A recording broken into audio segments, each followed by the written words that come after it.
কোলবালিশের মতো মিষ্টি দেখে চোখ ছানা বড়া হয়ে গেল তো। পেল্লাই এই মিষ্টির এক পিসের দাম 1000 টাকা। ল্যাংচার মতো দেখতে হলেও আদতে স্থানীয়রা এই মিষ্টিকে রসগোল্লা নামেই চেনে। ভাবছেন কোথায় দেখা যায় এই মিষ্টি? সন্ধান দিচ্ছি। বর্ধমানের কালনায় দোগাছিয়ার দোলের মেলায় এই মিষ্টি পাওয়া যায়। পেল্লাই সাইজের এই মিষ্টি কিনতে নাকি ভিড় জমছে এই মেলায়। আমার দোকানে 1000 টাকা পর্যন্ত হাইয়েস্ট আছে। কত থেকে শুরু? হ্যাঁ, কত থেকে শুরু? 5 টাকা থেকে শুরু। এই মেলায় কেমন মিষ্টি বিক্রি হয়? প্রচুর মিষ্টি বিক্রি হয়, এটা মিষ্টিরই মেলা। কত বছর থেকে আপনি দোকান করছেন এই মেলা? আমি আজকে 42 বছর দোকান করেছি।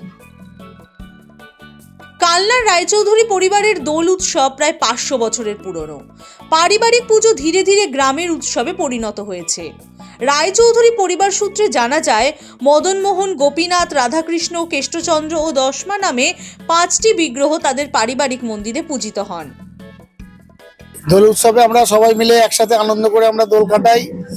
প্লাস আমাদের এখান থেকে বিভিন্ন গ্রাম থেকে 4-5টা অঞ্চল মিলে আমাদের এই দোলটা হয় এবং এই দোলটা প্রত্যেকের জন্য এটা দোলটা কিন্তু দোলটা আমাদের বাবা কাকার ঐতিহ্যটা সেই জমিদারি আমল থেকে হয়ে আসছে।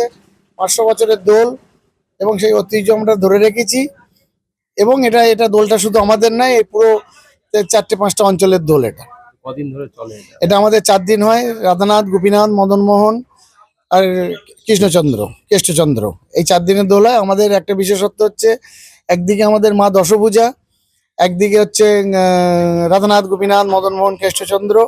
এটা হচ্ছে একদিকে বৈষ্ণব মন্দির, একদিকে শাক্ত মন্দির। প্রতি বছর গ্রামের মন্দিরে দোল পূর্ণিমায় মেলা বসে। এই মেলাই মিষ্টির মেলা নামে পরিচিত। বাসুদেব ঘোষ প্রতি বছর পেল্লাই এই মিষ্টির পসরা নিয়ে বসেন। তিনি জানিয়েছেন, এই পেল্লাই মিষ্টি তৈরি করতে প্রায় 2.5 কেজি ছানা তৈরি হয়। তবে ছোট পিসও আছে, সেগুলোর দাম 5 টাকা। বড় মিষ্টি হচ্ছে কি আপনার সময় লাগে কতক্ষণ বানাতে? ওইটা 4 ঘন্টা টাইম লাগে। আর কত কেজি ছানা? ওটা 2.5 কিলো ছানা। 1000 টাকাটা? 1000 টাকা। তো গত বছর এবং অন্যান্য বছরের তুলনায় এবছর কেমন বিক্রি? এবছর এখনো পর্যন্ত খুব একটা নয়, তবে মোটামুটি টুকটাক করে এখন চলছে। রবিবার থেকে মেলা শুরু হয়েছে। আগামী 7 দিন ধরে চলবে এই মেলা। আর মেলার আকর্ষণ এই মিষ্টি দেখতে মানুষ ভিড় জমাচ্ছেন। পূর্ব বর্ধমান থেকে চন্দন ঘোষের রিপোর্ট, দ্য ওয়াল।